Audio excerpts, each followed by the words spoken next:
एक बार एक जंगल में एक हिरन पानी की तलाश में इधर उधर भटक रहा था क्योंकि उसे बहुत ही प्यास लगी थी।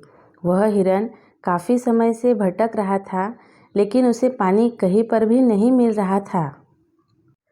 थोड़ी देर जंगल में इधर उधर भटकने के बाद वह हिरन एक पेड़ के नीचे बैठ गया और वहाँ पर बैठते ही उसे किसी नदी के पानी की आवाज़ सुनाई दी। वह हिरन वहाँ से उठकर नदी की तरफ जाने लगा। थोड़े ही आगे जाने के बाद उसे बहुत बड़ी एक नदी दिखाई देती है। वह हिरन उस नदी को देखकर बहुत ही खुश हो जाता है और उसे कोई नई जिंदगी मिल गई हो ऐसा एहसास होता है।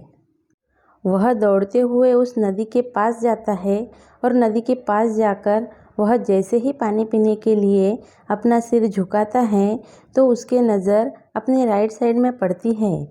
उसे एक शिकारी नज़र आता है जो अपने हाथ में एक तीर लिए हुए निशाना तान के खड़ा था। कुछ समय बाद उस हिरन की नज़र अपने लेफ़्ट साइड में पड़ती है तो उसे पीछे झाड़ी में एक शेर नज़र आता है। अब हिरन घबराकर सब कुछ भूल जाता है। उसे पानी भी याद नहीं रहता और वह बाद में पलटकर पीछे मुड़ता है। पीछे मुड़कर उसने देखा कि जंगल में बहुत ही बड़ी आग लगी हुई है जो धीरे धीरे उसकी तरफ बढ़ रही होती है। अब हिरन जाए तो जाए कहाँ। उसे राइट में शिकारी दिख रहा था जो निशाना तान के खड़ा था और अपने लेफ्ट में एक शेर खड़ा हुआ नज़र आ रहा था। सामने गहरी और लंबी नदी थी और पीछे बहुत ही बड़ी आग लगी हुई थी। सभी रास्ते बंद हो चुके थे। उसकी चारों ओर से मुसीबत आ चुकी थी। अब हिरन सोच में पड़ जाता है। वह चुपचाप वहाँ खड़ा रहता है और तुरंत ही उसके अंदर से एक आवाज़ आती है, जब चारों ओर से मुसीबत आ चुकी है, अब मुझे मरना ही है तो मैं अपना काम पूरा करके क्यों न मरूं, मैं अपना पानी पी के ही क्यों न मरूं। फिर हिरन आराम से पानी पीने लग जाता है लेकिन थोड़ी ही देर के बाद एक अजीब सी घटना घटती है। हिरन पानी पी रहा था कि तभी अचानक आसमान में काले बादल छा जाते हैं और बारिश होने लगती है।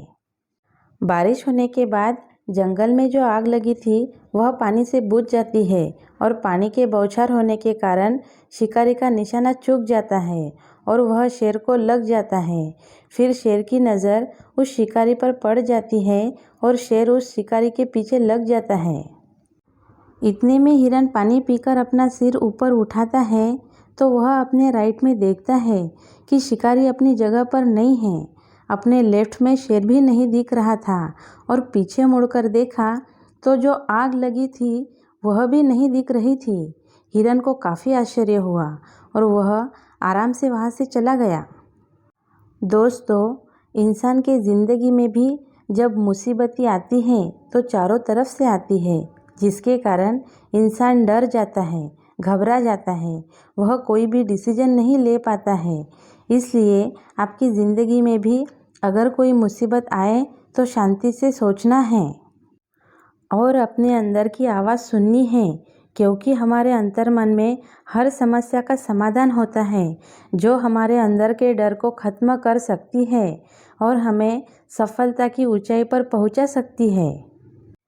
इसलिए जब भी कोई समस्या हमें चारों ओर से घेर ले तो हमें डरकर या घबराकर भागना नहीं है, हमें अपने अंदर उतरना है ताकि हमें उस समस्या का समाधान मिल सके। हिरन के सामने भी समस्या थी।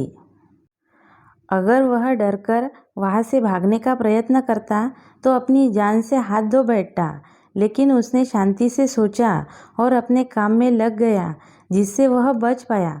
कई बार हमारे जीवन में भी ऐसा होता है कि कामयाबी थोड़ी सी दूर रहती है और मुसीबतें दिखनी शुरू हो जाती है। कई सारी समस्याओं से हम डरकर बैठ जाते हैं, लेकिन न ही हमें डरना है और न ही घबराना है। हमें बस अपने लक्ष्य पर ध्यान देते रहना है। सफलता एक दिन ज़रूर मिलती है। अगर आपको मेरी ये छोटी सी कहानी अच्छी लगे तो प्लीज़ लाइक शेयर सब्सक्राइब कर देना। Thank you.